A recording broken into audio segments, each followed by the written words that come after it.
Hello friends, BK24 study zone के daily current affair session में आप सभी लोग का एक बार फिर से स्वागत है। कल के करंट अफेयर्स में मैंने आपसे 3 क्वेश्चन पूछे थे। 2 क्वेश्चन जनरल नॉलेज के थे और 1 क्वेश्चन करंट अफेयर्स का था। सबसे पहले हम लोग कल के प्रश्नों के उत्तर देखेंगे, उसके बाद आज की करंट अफेयर शुरू करेंगे। कल मैंने आपसे पूछा था कि बंगाल का पहला गवर्नर जनरल कौन था। तो वॉरेन हेस्टिंग्स बंगाल का पहला गवर्नर जनरल था, यानी कि ऑप्शन बी वाला बिल्कुल सही है। क्वेश्चन नंबर सेकंड मैंने आपसे पूछा था कि भारत का प्रधानमंत्री बनने के लिए न्यूनतम आयु क्या है। तो भारत का प्रधानमंत्री बनने के लिए न्यूनतम आयु सीमा होती है 25 वर्ष। ऑप्शन सी वाला था इसका। क्वेश्चन नंबर थर्ड, जो कि हमारा करंट अफेयर्स का था, कि हाल ही में संतोष झा को किस देश का राजदूत नियुक्त किया गया है। तो संतोष झा उज्बेकिस्तान के राजदूत बनाए गए हैं। ठीक है, अब शुरू करते हैं आज की करंट अफेयर्स। पहला क्वेश्चन है हमारा कि 18 फरवरी से आपदा जोखिम न्यूनीकरण पर तीसरी भारत जापान वर्कशॉप का आयोजन कहाँ किया गया। तो इसका सही आंसर है ऑप्शन बी वाला, यानी कि नई दिल्ली में। 18 फरवरी से आपदा जोखिम न्यूनीकरण यानी कि डिजास्टर रिस्क रिडक्शन पर तीसरी भारत जापान वर्कशॉप का आयोजन नई दिल्ली में किया गया।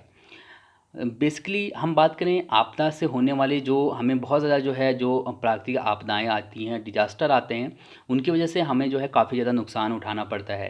तो इस जो ये वर्कशॉप है, इसमें कोशिश की जाएगी कि किस तरीके से जो है हम अपने सिटी का डेवलपमेंट करें, ताकि जब भी कभी भी भूकंप या सुनामी जैसी कंडीशन आती है तो उस सिचुएशन में भी आसानी से जो है हमको ज़्यादा से ज़्यादा नुकसान ना पहुँच सके, यानी कि कह सकते हैं बहुत कम नुकसान हो। अगर प्राकृतिक आपदा आ भी जाती है, तो किसी भी तरीके की कोई आपदा आती है, ठीक है, तो यही सब चीज़ों के बारे में जो है इसमें बात की जाएगी। चाहे हम आग लगना कह दें, आग लगना भी कम आपदा नहीं है, ठीक है।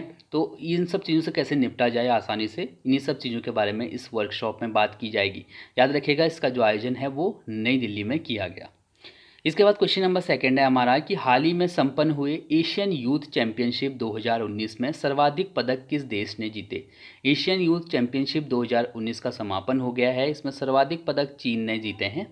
दूसरे नंबर पे हमारा देश भारत है। चीन की अगर हम बात करें तो चीन ने 12 गोल्ड मेडल, 11 सिल्वर मेडल और 8 ब्रॉन्ज मेडल जीते हैं। अगर आप ऐड करेंगे तीनों को तो 31 आएगा, यानी कि टोटल 31 पदक जो है चीन ने जीते हैं। सेकंड नंबर पे हमारा देश भारत है। तो भारत ने 8 गोल्ड मेडल जीते हैं, 9 सिल्वर, 9 ब्रॉन्ज मेडल, तो टोटल हो गए 26 मेडल। तो दूसरे नंबर पे हमारा देश भारत है, तीसरे नंबर पे जापान है। ठीक है, तो आप यहाँ से याद रख सकते हैं। भारत इस बार सबसे अच्छा प्रदर्शन जो है भारत का रहा है एशियन यूथ चैंपियनशिप में। इस बार 2019 में सबसे अच्छा प्रदर्शन रहा है। इससे पहले जो अच्छा प्रदर्शन था वो 2017 में था, भारत उस वक्त तीसरे नंबर पर आया था, और इस बार जो है दूसरे नंबर पर आ गया है। एशियन यूथ चैंपियनशिप 2019 का आयोजन हांगकांग में किया गया, तो ये पॉइंट भी यहाँ से ध्यान रखिएगा। इसके बाद हम बात करेंगे क्वेश्चन नंबर थर्ड की कि हाल ही में हुंडई और किया ने ओला कंपनी में कितने मिलियन डॉलर का निवेश किया है। तो इसका सही आंसर है ऑप्शन डी वाला, यानी कि 300 मिलियन डॉलर का। हुंडई और किया कंपनी ने दोनों ने मिलकर ओला कंपनी में 300 मिलियन डॉलर का निवेश किया है। भारत में यातायात के हिसाब से अगर देखा जाए तो इस क्षेत्र में जो है काफ़ी विकास, काफ़ी उन्नति होने वाली है आने वाले टाइम में। गवर्नमेंट की तरफ से भी ये कोशिश की जा रही है कि जो इलेक्ट्रिक वाहन है उनको ज़्यादा से ज़्यादा जो है सब्सिडी दी जाए। तो ये तीनों ही कंपनियां जो है मिलकर काम करेंगी। जैसा कि आप सभी को पता होगा कि हुंडई और किया जो है मोटर निर्माण कंपनियां हैं, ये गाड़ियां बनाती हैं, और ओला जो है वो कैब कंपनी है। तो अगर तीनों मिल के काम करती हैं तो निश्चित तौर पर जो है यातायात व्यवस्था में कहीं ना कहीं परिवर्तन देखने को मिलेगा। ठीक है, तो इन दोनों कंपनियों ने 300 मिलियन डॉलर निवेश किया है ओला कंपनी में, ध्यान रखिएगा। क्वेश्चन नंबर फोर्थ है कि निम्नलिखित में से किसके द्वारा हाल ही में हीरो इंडियन सुपर लीग के 5वें सीजन का खिताब जीता गया है। तो इसका सही आंसर है ऑप्शन ए वाला, यानी कि बेंगलुरु एफसी ने हीरो इंडियन सुपर लीग के 5वें सीजन का खिताब जीत लिया है। आपसे एग्जाम में ऐसे भी पूछा जा सकता है कि हीरो इंडियन सुपर लीग 2019 का खिताब किसने जीता, तो आंसर हो जाएगा बेंगलुरु एफसी। बेंगलुरु एफसी ने ये खिताब एफसी गोवा को हराकर जीता है। गोवा को 1-0 से हराया है बेंगलुरु एफसी ने। ठीक है, आप यहाँ पर से देख पा रहे होंगे, तो यही है बेंगलुरु की टीम जिसने कि गोवा को हराकर हीरो इंडियन सुपर लीग के 5वें सीजन का खिताब अपने नाम कर लिया। क्वेश्चन नंबर 5 है कि हाल ही में निम्नलिखित में से किसे गोवा का नया मुख्यमंत्री बनाया गया है। तो गोवा के मुख्यमंत्री जो बने हैं वो हैं प्रमोद सावंत। प्रमोद सावंत गोवा के नए मुख्यमंत्री बने हैं, ध्यान रखिएगा। और जैसे कि आप सभी को पता होगा कि गोवा के मुख्यमंत्री मनोहर पर्रिकर जी का निधन हो गया और इन्हीं की जगह पर जो है प्रमोद सावंत नए मुख्यमंत्री बने हैं। प्रमोद सावंत गोवा विधानसभा के अध्यक्ष हैं, ठीक है, भाजपा के नेता हैं, विधानसभा अध्यक्ष थे और अब जो है बन गए हैं ये मुख्यमंत्री गोवा के। इसके बाद आप यहाँ पर से देख पा रहे होंगे यही हैं प्रमोद सावंत जो कि गोवा के मुख्यमंत्री हैं। क्वेश्चन नंबर 6 है कि हाल ही में ओला ने किस राज्य सरकार के साथ शहरी यातायात को मजबूत करने हेतु एक समझौते ज्ञापन पर हस्ताक्षर किए हैं। तो इसका सही आंसर है ऑप्शन डी वाला, यानी कि तेलंगाना। तेलंगाना और ओला के बीच में एक समझौता हुआ है जिसके तहत ओला कंपनी तेलंगाना में ट्रैफिक व्यवस्था को सुचारू रूप से चलाने में मदद करेगी। बेसिकली हम बात करें ओला की तो एक कैब कंपनी है, आप जो है ओला कैब इस्तेमाल करते होंगे। तो ये जो कैब कंपनी है ये कोशिश करेगी कि तेलंगाना में, जैसा कि मैंने आपको बताया, कि कम लागत में जो है लोगों को अच्छी सुविधाएं मिलें, कैब व्यवस्था जो है कम पैसे में जो है कैब उपलब्ध हो जाए, जिससे कि लोग अपनी गाड़ियों से जाना छोड़ के कैब से जाना शुरू कर दें। तो जाहिर सी बात है अगर लोग अपनी खुद की गाड़ियाँ निकालना बाहर बंद कर देते हैं, कम कर देते हैं, तो जो ट्रैफिक व्यवस्था है वो खुद ही जो है अपने आप एक सुचारू रूप से चलने लगेगी, ठीक है। तो याद रखिएगा, ये क्वेश्चन एग्जाम के लिए अच्छा है, आप याद रख सकते हैं। इसके बाद यहाँ से तेलंगाना के बारे में 3 पॉइंट लिखे हैं। तेलंगाना की राजधानी हैदराबाद है, मुख्यमंत्री के चंद्रशेखर राव और राज्यपाल इकड्डू श्रीनिवासन लक्ष्मी नरसिम्हन है। हम यहाँ पर से अगर मैप में देखेंगे तो मैप में आप यहाँ पर से देख पाएंगे कर्नाटक, आंध्र प्रदेश, इसी तरीके से महाराष्ट्र, छत्तीसगढ़, तो ये जो है राज्य हैं जिनकी सीमा तेलंगाना से लगी हुई है। यहाँ पर से ध्यान रखिएगा, तेलंगाना की राजधानी हैदराबाद भी आपको यहाँ पर दिख रहा है। क्वेश्चन नंबर 7 है कि हाल ही में पाकिस्तानी क्रिकेट बोर्ड ने बीसीसीआई को मुआवजे के रूप में कितनी धनराशि का भुगतान किया है। तो उसका सही आंसर ऑप्शन बी वाला है, यानी कि $1.6 मिलियन का। पाकिस्तान क्रिकेट बोर्ड ने 2018 में एक केस किया था बीसीसीआई के खिलाफ आईसीसी के समक्ष।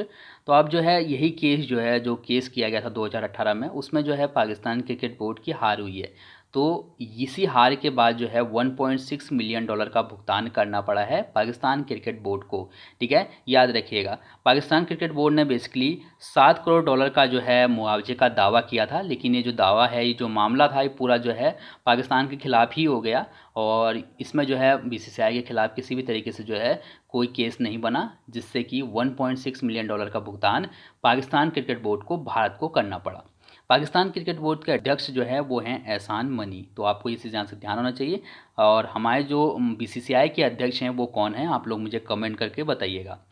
इसके बाद क्वेश्चन नंबर 8वां है हमारा कि हाल ही में अमेरिका के किस प्रांत ने रेस्टोरेंट में प्लास्टिक पर प्रतिबंध लगा दिया है। तो इसका सही आंसर ऑप्शन ए वाला है, यानी कि हवाई में। हवाई प्रांत जो कि संयुक्त राज्य अमेरिका का प्रांत है, इसमें जो है अब प्लास्टिक पे पूरी तरीके से प्रतिबंध लगा दिया गया है। आप यहाँ पर से देख पा रहे होंगे मैप में, मैं आपको यहाँ पर से दिखाता हूँ। ये देखिए नीचे के एरिया में अगर आप देखेंगे तो ये है हवाई। तो यहाँ पर जो है प्लास्टिक पे प्रतिबंध लगा दिया गया है। हालांकि अमेरिका के कई शहरों में जो है प्लास्टिक पे प्रतिबंध है, लेकिन वो कह सकते हैं नॉर्मली है। लेकिन यहाँ पर जो है जो नियम बनाए गए हैं वो बहुत कठोर नियम बनाए गए हैं और निश्चित तौर पे जो है यहाँ पर जो प्लास्टिक का इस्तेमाल होगा वो 0% पे आ जाएगा, ठीक है। तो याद रखिएगा कि पहला प्रांत बन गया ये अमेरिका का जहाँ पर कि प्लास्टिक पे पूरी तरीके से प्रतिबंध लगाया गया है। क्वेश्चन नंबर 9 है कि हाल ही में निम्नलिखित में से किस देश ने वर्ष 2008 में हुए मुंबई आतंकी हमले को अति कुख्यात हमला बताया है। तो इसका सही आंसर है ऑप्शन सी वाला, यानी कि चीन। चीन ने जो मुंबई आतंकी हमला हुआ था उसको अति कुख्यात हमला बताया है। ये क्वेश्चन इसलिए भी इम्पोर्टेंट है कि चीन जो है हमेशा ही पाकिस्तान की तरफदारी करता है और जो भी आतंकी हैं उनका भी समर्थन करता है।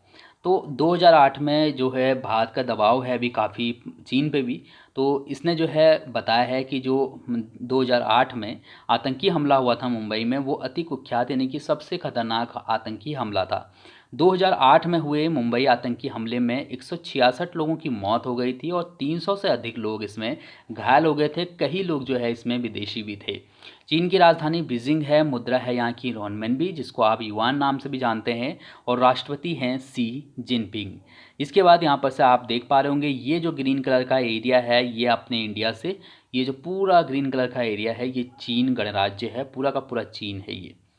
अब यहाँ पर से क्वेश्चन नंबर 10वां देखते हैं कि निम्नलिखित में से किस राज्य में डिजिटल चुनाव साक्षरता को बढ़ावा देने के लिए आई हेल्प पहल शुरू की गई है। तो आई हेल्प पहल शुरू की गई है असम में, ये चीज़ यहाँ से ध्यान रखिएगा। बेसिकली ये जो शुरुआत की गई है ये असम के मुख्य चुनाव निर्वाचन अधिकारी और सामान्य सेवा केंद्र की एक संयुक्त पहल है। अगर हम बात करें सामान्य सेवा केंद्र की, तो सरकार की जो ई सेवाएँ हैं, जो ऑनलाइन सेवाएं हैं, ये ग्रामीण और ऐसे दूर दराज के इलाकों में जहाँ पर इंटरनेट की सुविधा उपलब्ध नहीं है, वहाँ पर जो है इनकी स्थापना की गई है। सामान्य सेवा केंद्र बोलते हैं इनको। तो इन दोनों ने जो है मिलके यहाँ पर आई हेल्प पहल शुरू की है। ठीक है, तो इसी यहाँ से ध्यान रखिएगा कहाँ पर शुरू की गई है आई हेल्प पहल, आपको पता होना चाहिए।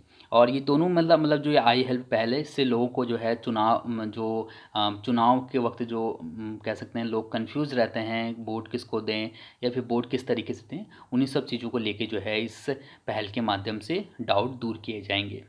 इसके बाद क्वेश्चन नंबर 11 है कि हाल ही में डेरिल डी मोंटे का निधन हो गया, वे किस क्षेत्र से संबंधित थे। तो डेरिल डी मोंटे प्रसिद्ध पत्रकार थे, पत्रकारिता के साथ साथ ये प्रमुख पर्यावरणविद भी थे और पर्यावरण के लिए भी जो है इन्होंने काफ़ी काम किए। 74 वर्ष की आयु में इनका निधन हो गया। तो आप यहाँ पर से देख पा रहे होंगे, तो यही हैं वो पत्रकार जिनका नाम है डेरिल डी मोंटे। 74 वर्ष की आयु में इनका निधन हुआ है। द टाइम्स ऑफ इंडिया, इसके अलावा इंडियन एक्सप्रेस मुंबई के जो है ये संपादक रह चुके हैं। इसके बाद आपके लिए आज कुछ प्रश्न हैं, इनके आंसर कमेंट करके बताइएगा। पहला क्वेश्चन है कि चंडीगढ़ में रॉक गार्डन का निर्माण किसके द्वारा किया गया। रॉक गार्डन का निर्माण किसने किया है चंडीगढ़ में, कमेंट करके बताना है। सेकंड क्वेश्चन है कि मानव रुधिर का मान कितना होता है। मानव रुधिर का मान कितना होता है, ठीक है, सॉरी पीएच मान होगा यहाँ पर, ये आधा ही क्वेश्चन बना।